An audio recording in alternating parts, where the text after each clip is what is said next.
Video को ज़्यादा से ज़्यादा लोगों तक शेयर अवश्य करिएगा। सभी गौ माताएँ और सभी पृथ्वी में सभी चराचर जीव, जितने भी जीव जड़ जो भी हैं, सभी का मंगल हो। और जो लोगों ने सब्सक्राइब नहीं किए हैं उन लोग कृपया सब्सक्राइब भी करें, ताकि बेल आइकन को भी प्रेस करें, ताकि आपको दैनिक नोटिफिकेशन भी मिल सके। आप सभी अगर अपने घर में अपने से या अपने बच्चों के पास से आए हुए विपत्तियाँ क्लेश दूर करना चाहते हैं, तो उसका आपके पास सबसे सरल उपाय यही है कि आप गौ माता है, नंदी भगवान, नंदी महाराज, इन सब की पूजा करना शुरू कर दीजिए। पूजा मतलब उनकी अभी सेवा करना शुरू कर दीजिए। क्योंकि और दूसरा आप सभी को ही बोलूँगा, आप अगर डेयरी से दूध लेके आते हैं जो पॉलीथीन में रहता है, उसको बंद कर दीजिए। क्योंकि उन सभी गौ माताओं की जो हम लोग खरीद के ले आते हैं, डेयरी से दूध लेके आते हैं, वो पॉलीथीन में रहता है, पहला चीज़। और दूसरा, डेयरी का जो दूध होता है वो माताओं को इंजेक्शन लगा कर, जो गौ माताएँ ज़्यादा दूध देते हैं उनको इंजेक्शन लगा के मशीनों के द्वारा लेकर आते हैं, तो उस दूध में उस गौ माता का हाय लगा हुआ रहता है, उस गौ माता का कष्ट उस दूध में रहता है। और जो बछड़े के मुंह से छुड़ा के उस दूध को लेकर आया हुआ है, उस बछड़े का नज़र उसमें रहता है। तो इसीलिए आप सभी को मैं यही बोलूँगा, अगर हम सभी आज श्री राममय जगत में बैठे हुए हैं, तो डेयरी का दूध ना पिए। आपको अगर दूध पीना है, देसी गौ माताओं की दूध पीजिए, जो हमारे आसपास के गांव में मिलते हैं, उनसे पीजिए, उनसे लीजिए। शुद्धता भी आपको मिलेगा। और उन देसी गौ माता का दूध अमृत तुल्य है, उसमें ना कोई आपको बीमारी होगा ना कुछ होगा। और पुनः आप सभी को फिर से यही दोहराऊंगा कि आप सभी पॉलीथीन फ्री करने की कोशिश करिए एक दूसरे से। जब आपको अगर मेरी वीडियो आपके कानों तक पहुंच गया है, तो आप उसको कोशिश करिए कि आप भी और कुछ लोगों को उसको बताएं कि हम लोगों से जो अधर्म हो रहा है अनजाने में या जानकर, उस सब चीज़ को रोकें। नहीं तो आज जो गृह में अशांति है उसका कारण ये भी है। दूसरा, जिस जीवों को मार के खा जाते हैं, उस जीव को पता भी नहीं चलता है कि वो मरने वाला होता है, अचानक मरता है, तो उसके शरीर से जो आत्मा निकलता है उसके साथ आसपास घूमता है। और जब आप उसको खाते हो, जहाँ से आप लेके आते हो वो आपके साथ ही आता है, और जब आप उसको खाते हो तो आपके साथ ही रहता है।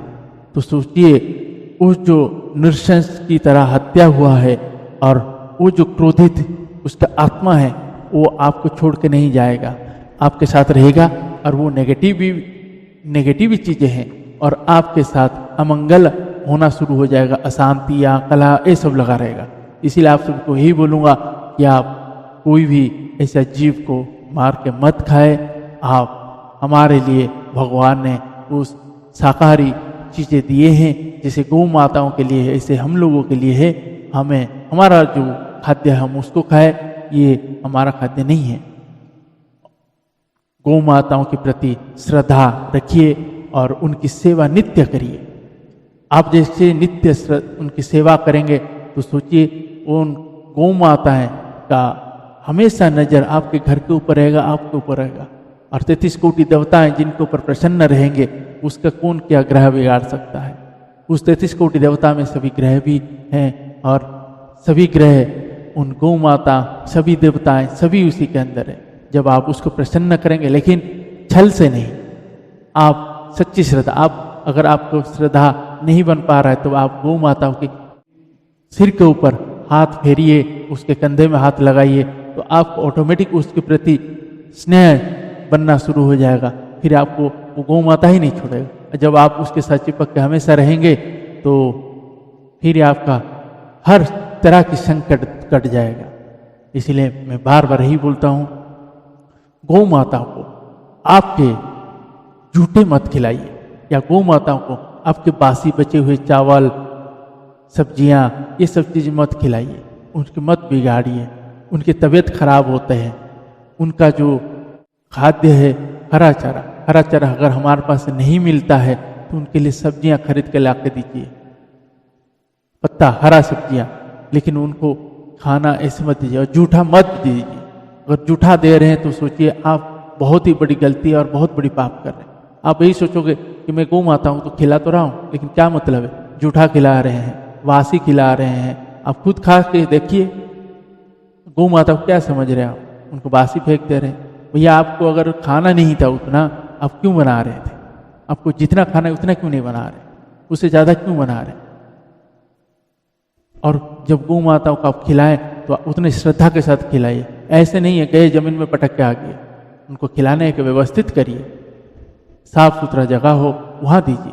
उसी कचरा पॉलीथीन पड़ा हुआ है उसी में आप बांध के अपनी सब्जियों के पत्ता वगैरह लेके वहां छोड़ के आगे, जैसे आपको भगवान बहुत ही बड़ा कल्याण करेगा आपके ऊपर। वो गो हत्या का श्राप आपके ऊपर लगेगा। आप ध्यान रहिए, क्योंकि वो उस सब्जियों के पत्ते को उस पॉलीथीन से निकाल नहीं पाएगी और वो पॉलीथीन समेत खाएगी। आज खाया, आज नहीं तो कल जब वो इस गोलोक जाएगी तब आपको उसका पूरा गो हत्या का पाप लगेगा। आप क्या, आपके वंश पूरे कुल में ऐसी अशांति फैलेगी कि आप परेशान हो जाओगे। इसीलिए आपको बारंबार यही कहता हूँ, ये पूरा आप नजर रखिए। अगर आप सब्जियों की पत्ता या खाना पॉलीथीन के अंदर बांध के फेंक के आते हैं, चाहे वो किसी भी जीव खाएं, चाहे कुत्ते खाएं, कोई भी खाए, वो आप पाप कर रहे हैं। अगर आप फिर भी बचा हुआ है, आप चाहते हैं कि चिड़िया ये खाएं, किसी को झूठा तो देना नहीं चाहिए। अगर फिर भी बच गए तो आप उसको सुसम्मानित लेके अलग से किसी जगह में ऐसे डाल के आइए, ताकि कोई आके अगर खा के जाए उसको नुकसान ना हो। एक तो आप झूठा खिला रहे हैं, दूसरा पॉलीथीन में बांध बांध के खिला रहे हैं। बताइए, पाप नहीं कर रहे हैं? उसमें गो हत्या का पाप लगता है और वो आपको कहीं का नहीं छोड़ेगा, तिल तिल मार देगा और आपको पता भी नहीं चलेगा। पूरे ग्रह में इतना अशांति फैल जाएगा कि आप उसकी कल्पना नहीं कर सकते। इसलिए गौ माता की सेवा श्रद्धा से करिए, मन से करिए, दिल से करिए। चाहे जैसे आप अपने घर में कुत्ते पालते हैं, अपने बेडरूम के घुसा देते हैं, आपके पास ले आते हैं। आप ये सोचिए, अगर गौ माता आपके घर के आंगन तक आ जाए, आपके घर पवित्र हो जाता है। उस घर में 33 कोटि देवताओं की नजर पड़ जाता है और 33 कोटि देवताएं उस घर में वास करते हैं। स्वयं नारायण आ जाते हैं उस घर में। इसलिए गौ माता अगर आपके घर के आगे आके गोबर कर देती है तो सोचिए, उस गोबर अगर वो दोबारा कभी नहीं आए, अगर गौ माता खुद आती है, आपके घर के सामने कुछ खाई और वहां गोबर करके चलेगी, तो सोचिए आपके घर में नारायण का वास हो गया, लक्ष्मी जी का वास हो गया। लेकिन आपके मन में श्रद्धा हो। अगर आप चिड़चिड़ होके या गौ माता के प्रति अपराध करने लगते, उसको डंडा मारते हैं, इधर उधर करते हैं, तो सोचिए आपका ऊपर बहुत बड़े बड़े पाप लगेगा। तो इसलिए बारंबार आपको यही कहूंगा, आप सभी अगर चाहते हैं अपने घर में कल्याण हो, अपने ऊपर कल्याण हो, अपनी परिवार में मंगल हो, तो आपको गौ माताएं, नंदी भगवानों की विशेष आपको उनकी सेवा करना पड़ेगा। सेवा मतलब उनकी सेवा में भोजन होता है, भोजन पानी इनका व्यवस्था करिए दैनिक, और उनको सहलाइए। जब वो आते हैं खिलाइए, उनके सहलाइए, उनके हाथ, उनके पीठ में हाथ फेरिए, उसके पास जाइए, उसके मुंह पे हाथ मारिए, उसके सिर में हाथ मारिए। अगर बीमार है तो उसकी व्यवस्था करिए, उनको उपचार करिए। अगर एक्सीडेंट आपसे हो गया है तो वहां से भागिए मत, उसको पूरा इलाज करके निकलिए। तभी आपको उस गौ माता के आशीर्वाद मिलेगा और आपके घर में सभी क्लेश मिट जाएगा। तो आइए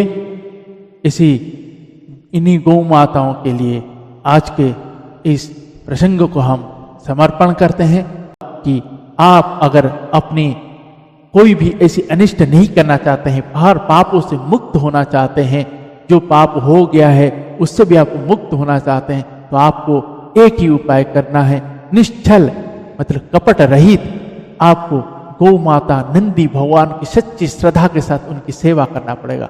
उनके प्रति उनकी जैसे हरे घासों, हरे चाराओं की व्यवस्था, भोजन पानी का व्यवस्था करिए, उनको सहलाइए, उनको भक्ति करिए।